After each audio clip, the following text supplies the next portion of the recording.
శ్రీకాకుళం నగరంలో డయేరియా అదుపు చేయడంలో రాష్ట్ర ప్రభుత్వం వైఫల్యం చెందిందని సిపిఎం జిల్లా కార్యదర్శి బి గోవిందరావు తెలిపారు. శ్రీకాకుళం జిల్లా సిపిఎం కార్యాలయంలో సోమవారం సమావేశం నిర్వహించారు. వారం రోజులు గడిచినప్పటికీ తగిన వైద్యం అందటం లేదన్నారు. నమస్కారం. శ్రీకాకుళం నగరంలో ఈరోజు డయేరియా అదుపు చేయడంలో రాష్ట్ర ప్రభుత్వం పూర్తిగా విఫలమైంది.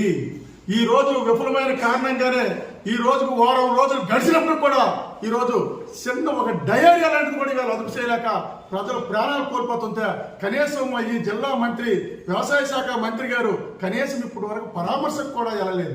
ఇది బాధాకరమైన విషయం. అంతేకాదు ఈ రోజు ఈ డయేరియా ప్రబలడానికి ప్రధానమైన కారణం ఏంటంటే ఈ రోజు మంచినీటి పైపు లైన్లన్నీ కూడా ఇవాళ మురికి కాలువలు గుండా ప్రవహిస్తున్నాయి. అవి ఎక్కడ లీక్ అవుతున్నాయో తెలియదు, ఎక్కడ పోయినాయో తెలియదు, ఎక్కడ పింపురకు పోనాయో తెలియడంతో ఈవేళ మురికి నీరు మంచినీరుతో కలిసి వెళ్ళడంతో ఈవేళ డయేరియా ప్రబలింది.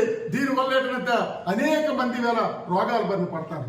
మరొక వైపున ఈ శ్రీకాకుళం జిల్లాలో మొత్తం అంతా మురికి నీరు, సెప్టిక్ ట్యాంక్ నీరు, హాస్పిటల్ వ్యర్థాలు మొత్తం అంతా కూడా ఈవేళ ఎటువంటి శుద్ధి సరికుండా ఈవేళ నాగావళి నదికి ఈవేళ లైన్ కనెక్షన్ అయి ఉంది.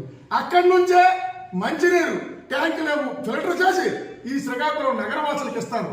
అంటే ఈ మురికి నీరే తిరిగి మళ్ళీ ప్రజలకు ఇవ్వడంతో ప్రజలు అనారోగ్యం పాలవుతారు. గతంలో కూడా మీరు సిపిఎం గా అనేక ఆందోళన చేసాం.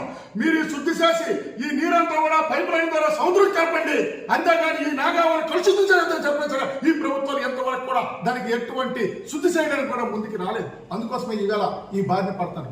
అంతేకాదు ఈవేళ రోగాల బారిన పడితే ఈవేళ వైద్యానికి రిమ్స్ తీసుకెళ్తే రిమ్స్ లో బెడ్లు లేవు.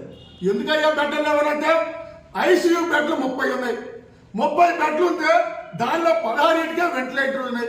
ఈవేళ 214 కేసులు నమోదైనాయంటే నువ్వు ఐసీయూ బెడ్లు రిమ్స్ హాస్పిటల్ లేకపోతే రోగుల పరిస్థితి ఏంటి అని చెప్పి ఇవాళ ప్రభుత్వం కడుతున్నాం. అందుకోసం ఈ ప్రభుత్వం ప్రజల ఆరోగ్యం పట్ల, ప్రజా వైద్యం పట్ల నిర్లక్ష్యంగా ఉండి విఫలమైందని చెప్పి సందర్భంగా మీరు తెలియజేస్తాం. అంతేకాదు ఎంత పెద్ద రిమ్స్ ఉంది, ఇక్కడేమో అనేక డిపార్ట్మెంట్కి డాక్టర్లు లేరు. ఈరోజు ఎన్నో ట్రైనాలజీకి లేరు,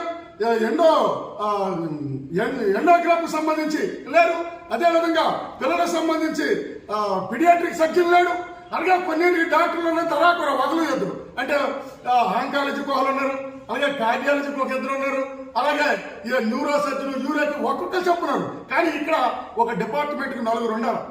ప్రొఫెసరు, అసిస్టెంట్ ప్రొఫెసరు, 2 అసిస్టెంట్. కానీ వైద్యులు లేరు.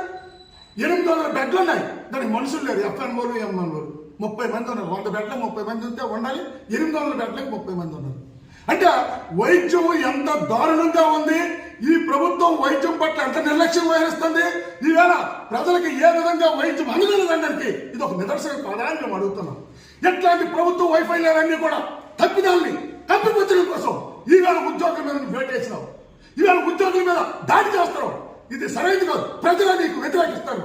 ఉద్యోగులు తన మొత్తం అంతా కూడా మొత్తం శ్రమని ఇవాళ దారపాసి ప్రజల కోసం పనిచేస్తున్న మీద మీరు చర్యలు తీసుకుంటారని చెప్పి ఇవాళ వ్యవసాయ శాఖ మంత్రి అచ్చెన్నాయుడు గారిని ఇవాళ మీరు ప్రశ్నలు తెలుసుకోవడం.